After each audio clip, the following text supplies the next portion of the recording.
Wherever you go, whatever you do, throw a little at it. Omax, Vest and Briefs. மரியாதைக்குரிய பாரத பிரதமர் அவர்களுக்கு முதல்ல நாங்கள் நன்றியை தெரிவித்துக் கொள்கிறோம்.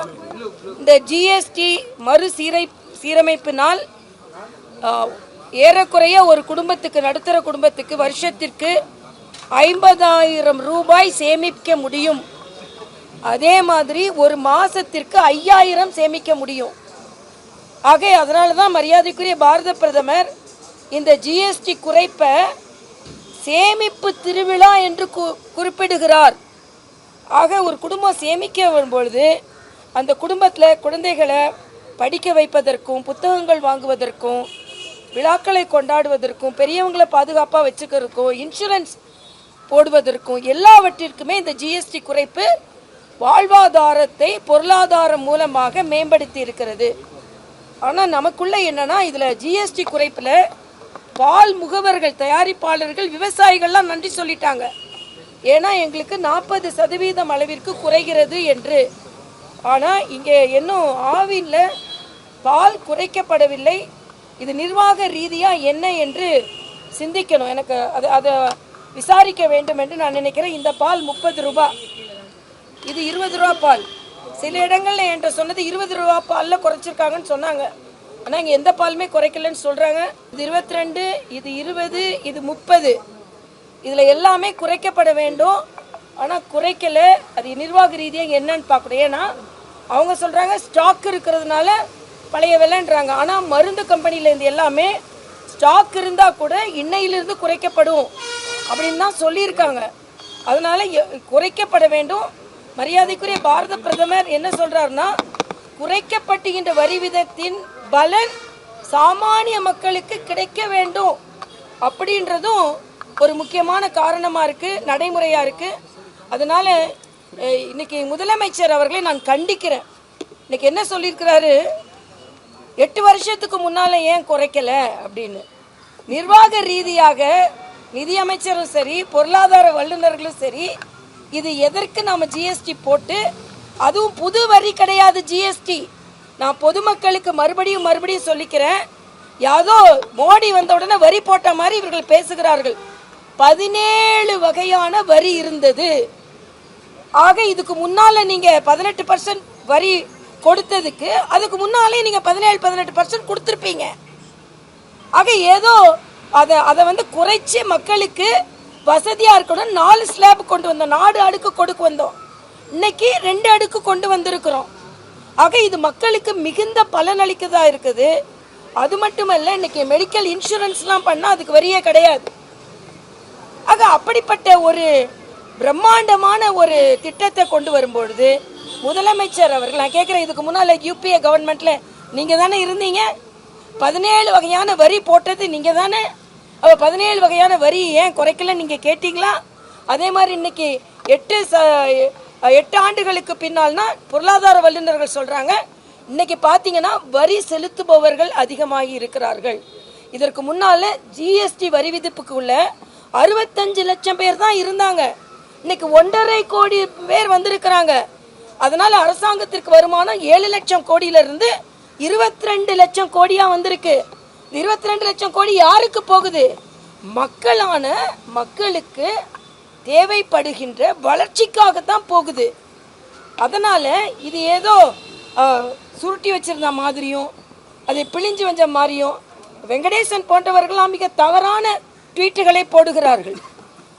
மன்மோகன் சிங் ஆட்சி காலத்தில் நீங்கள் பார்த்தீங்களே, எல்லாரும் நம்ம கார்ட்டூனே போட்டாங்க, பறந்து போயிட்டு இருந்தது. காய்கறி, அரிசி எல்லாம் பறந்து போய் கொண்டு இருந்திருந்தது. அதை மறந்து போய் விட்டீர்களா என்று நாங்கள் கேட்குறோம். அதனால நீங்கள் 17 வகை வரி. இன்னொன்று, மாநிலத்துக்கு மாநிலம், நான் உங்ககிட்ட ஒரு உண்மையை சொல்கிறேன். நான் ப்ராக்டிஸ் பண்ண ஆரம்பிச்சுன்னா என் கையில் கொஞ்சம் காசு தான் இருந்தது. ஒரு மாருதி கார் வாங்கணும்னு நினச்சோம். தமிழ்நாட்டில் விலை அதிகம்னு பாண்டிச்சேரியில் போய் வாங்கிட்டு வந்தோம். அதுக்கப்புறம் பாண்டிச்சேரிக்கு எல்லைக்குள்ளே வந்தோன்னு திருப்பி வேறு வரி கட்ட வேண்டி வரும். ஆக இப்போ அந்த எல்லை பயங்கரவாதம் கிடையாது, வரி பயங்கரவாதம் கிடையாது, ஒரே வரி விதிப்பு தான். அதே மாதிரி நம்மளோட லாரி டிரைவர்ஸ் அவங்கெல்லாம் சரக்கு எடுத்துகிட்டு போகும்போது இரவு பகல் காத்து கிடப்பாங்க. இப்போ ஒரே வரி விகிதம் தான். ஆக வாழ்க்கை முறை இலகுவாகி இருக்கிறது. ஆனால் ஒன்னே ஒன்று கேட்குறேன், முதலமைச்சர் உட்பட எல்லாத்தையும் கேட்குறேன், மக்கள் மகிழ்ச்சியாக இருக்கிறது உங்களுக்கு பிடிக்கலையா? இன்னைக்கு ஏன் போடுறீங்கன்னா, நீங்கள் கரண்ட் வரி ஏற்றிருக்கீங்களே, கரண்ட் கட்டணம் ஏற்றிருக்கீங்களே, சொத்து வரி ஏற்றிருக்கீங்கல்ல, பால் வரி பால் விலையை நீங்கள் ஏற்றுறீங்க, நாங்கள் குறைக்கிறோம். அழும் குழந்தைகளுக்கான பாலை மாநில அரசு ஏற்றுகிறது, ஜிஎஸ்டி மூலமாக மரியாதைக்குரிய பாரத பிரதமர் குறைக்கிறார்.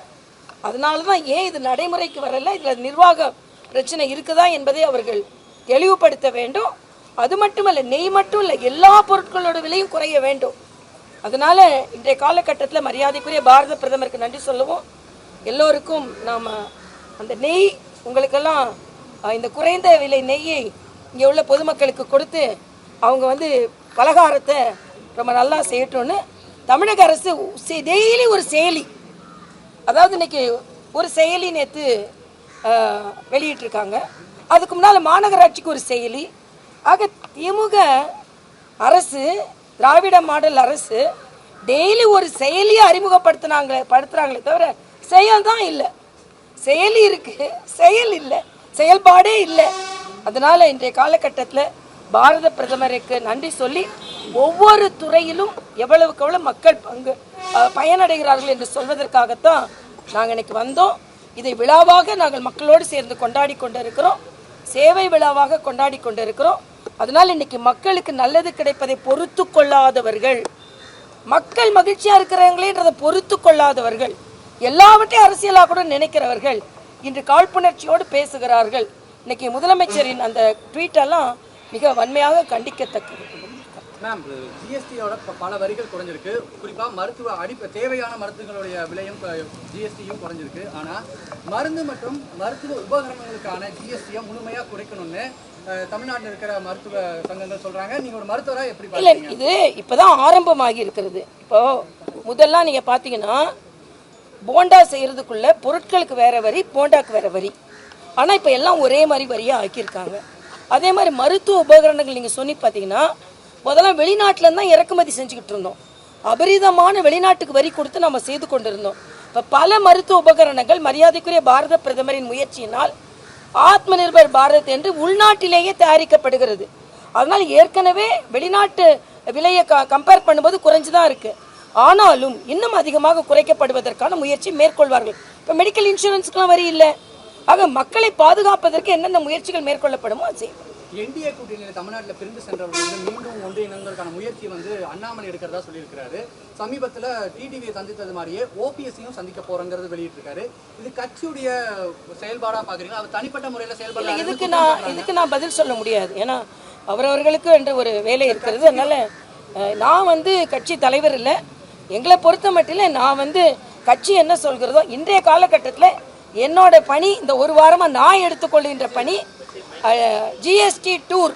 அதனால் இன்னைக்கு ஆவினுக்கு வந்தேன், நாளைக்கு மளிகை கடைகளுக்கு போகிறோம், அதுக்கு அடுத்த நாள் துணி கடைக்கு போகிறோம், அதுக்கு அடுத்த நாள் கார் கடைக்கு போகிறோம். போய் மக்களுக்கு எது நல்லதோ அதை சொல்லுவேன். இதில் நான் ஜிஎஸ்டி வரி குறைப்பை பற்றி பேசுவதற்காக தான் இந்த இல்லை, நான் இதுக்கு எதுக்குமே நான் பதில் சொல்ல மாட்டேன். நான் இன்னைக்கு ஜிஎஸ்டிக்கு மாத்திரம் தான் பதில் சொல்லுவேன். Wherever you go, whatever you do, throw a little at it. Omax, Vest and Briefs.